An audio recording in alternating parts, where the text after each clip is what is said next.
In one of my last videos, I talked about how to create addiction resilience in children. I talked about what I'm doing with my 10-year-old, but now in this video, I want to make this a little bit of a part 2.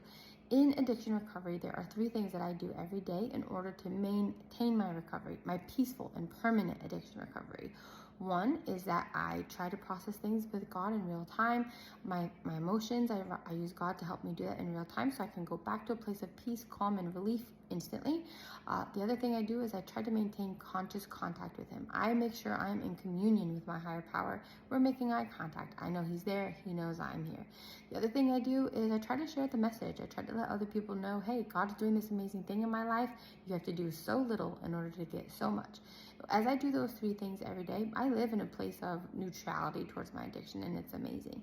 Now, recognizing those practices in my life, that they are important and they create addiction resilience in my life now, I have also modeled it into a kid-friendly version that I've instituted with my children.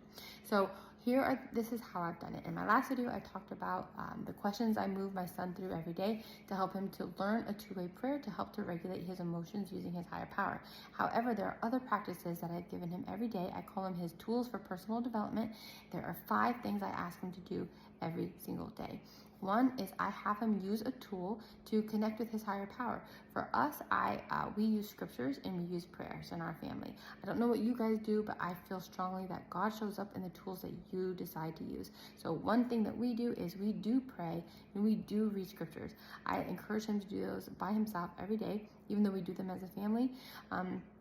I have him do that. The other thing is I ask him to create something every day, because I know that if he's in that place of creation, that is such a thrill and it's so amazing, and he's going to be leaning into a practice that will help him to let go of everything else that's happening. It is such a magical place to be when you're in a place of creation.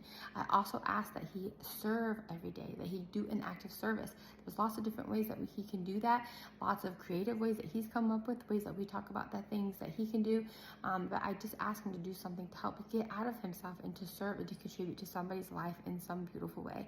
The other thing that I ask him to do each day is to somehow share the message with somebody else that God's amazing and that he does a great work in his life. Now, it looks different every day. He's 10. What is he going to do? But a lot of times it looks like us just having a discussion. We'll have a talk about maybe what he read when he was reading scriptures, or maybe how he felt when he was praying, or some other experience in his life that helped him to recognize that like God really was showing up and helped him in some way. Sometimes that's something that we're privately talking about between the 2 of us. Sometimes he's writing it down. Sometimes he'll make a story out of it. There's lots of ways that he can share that. Now, those are things that I'm doing with my 10-year-old, but also with my other children. So I'm in a blended family.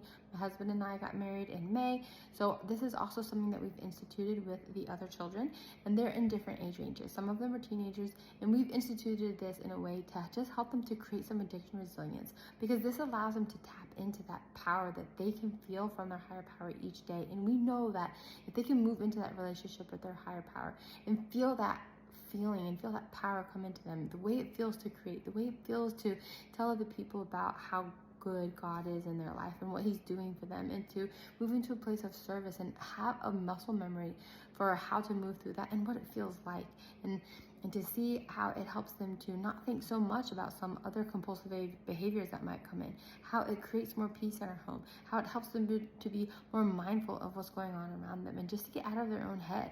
As they get fluent in these practices, it creates more and more addiction resilience for them, because we move into our addiction as a place to find relief, but we also move into it when we're stuck in our own head and we just feel kind of trapped in this obsessive thinking, and we're just in our own mind going over and over like a hamster wheel of what's going on in our life, what's going on in our mind. Service, creation, testifying to others, sharing with them in some way of the goodness of God, connecting to a higher power. Those are things that take us out of that impact, like that compact experience of being in a room with the walls closing in. It moves us outside of that. And when we can do these practices and be able to trace our relief to them, when we can specifically say, wow, when I did service, I felt different this way. Wow, when I was in a space of creation, I felt different this way. Like when we connect those emotional experiences to specific practices, we're giving our children tools for how to move outside of themselves and move more fully into the world and move into a place where they're contributing and giving and living on like a different level. And when they're in that space, they will have no need for their addiction, or at least they'll be able to see the difference. And that's one thing I've also been teaching my children is notice, pay attention. Let this be a time of massive experimentation. Notice how it feels to be in a place of creation, how it feels good, and then it just keeps feeling good. And notice the difference between that experience and some of the things that we do that feel good, but then afterwards we feel embarrassed, or we feel good, but then afterwards we're ashamed, or we feel good and afterwards we just don't feel as good anymore, or we feel a little bit more empty. Do these different things and compare them across the board and see which ones feed you and feel good and then feel good and then feel good. And then repeat the ones that feel that way. And the ones that don't feel good and keep feeling good, or the things that feel good but don't keep feeling good, okay, compare the two and see which ones serve you better and see which ones you enjoy better, and watch the way that your kids will just gravitate towards those things that give and give and give. This is another super powerful way to create addiction resilience in your family and in your children. If you appreciated this tip, feel free to sign up for my newsletter. I send out more tips every week. Thanks.